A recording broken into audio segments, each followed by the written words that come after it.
Right, so the Department of Health is this month from the 1st to the 7th of August recognizing rheumatic fever and rheumatic heart disease. Rheumatic fever is an inflammatory disease that can develop when strep, throat or scarlet fever isn't properly treated. Rheumatic fever is also known as one of the silent killer disease due to its dangerous nature. And according to a recent report from the World Health Organization, this neglected post-infectious chronic disease continues to claim the lives of over 288 people globally each year. Well, perhaps to help us understand what the disease is and how to manage it, we're joined by clinical practitioner Ernst van Rensburg. Ernst, good afternoon. Thank you for your time with us here on the SABC. Good afternoon. Thank you for having me. So for those who have no context to what rheumatic fever, rheumatic heart disease is, perhaps you can help us understand from your vantage point. So it's a disease, a bacterial disease that is caused by either by scarlet fever or by strep throat. So both scarlet fever and strep throat are caused by streptococcus infection, streptococcus being a bacterial infection. So what happens is when a child is infected with these by this bacteria, and if it's not treated in time and treated properly, then it can 2 to 4 weeks after the streptococcus infection cause rheumatic fever. So rheumatic fever causes inflammation of the brain, of the joints, skin, and other tissues that can ultimately later in life cause severe damage, such as rheumatic heart failure. All right, thank you for that, Ernst. Perhaps you could talk to us about the symptoms of the disease. And at this point, which age group perhaps is likely to contract the disease as well? So the age group that we often see the disease in is the ages between 5 and 15.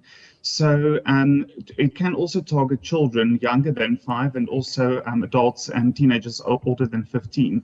But the symptoms that you should look out for is very painful joints, extremely swollen, red, inflamed joints and muscles, and fatigue. That is usually 2 to 4 weeks after a person had a severe throat infection and also a severe case of scarlet fever. Scarlet fever being also a bacterial infection causes a severe rash all over the body. So ultimately, it starts with this severe sore throat, and then 2 to 4 weeks after, as I've mentioned, it causes this fatigue and very, very swollen and painful joints. What does treatment and prevention ultimately also look like?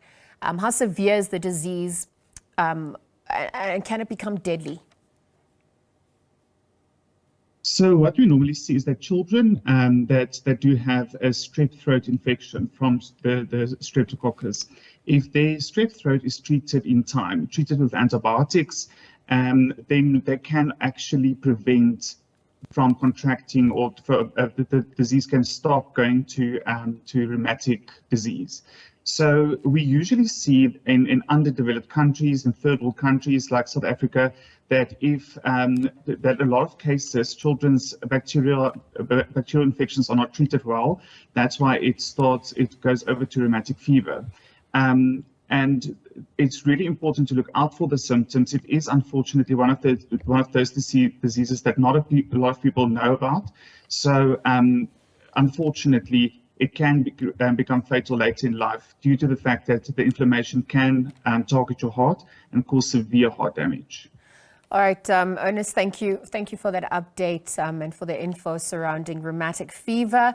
Ernst van Rensburg is a clinical practitioner and really just helping us understand the dangers associated to that. Of course, as we heard from the United Nations World Health Organization, if neglected, the post-infectious chronic disease can continue to take the lives of more people. To date, 288,348 people have been killed from it globally over the past few years. So again, thank you to Ernst for that update.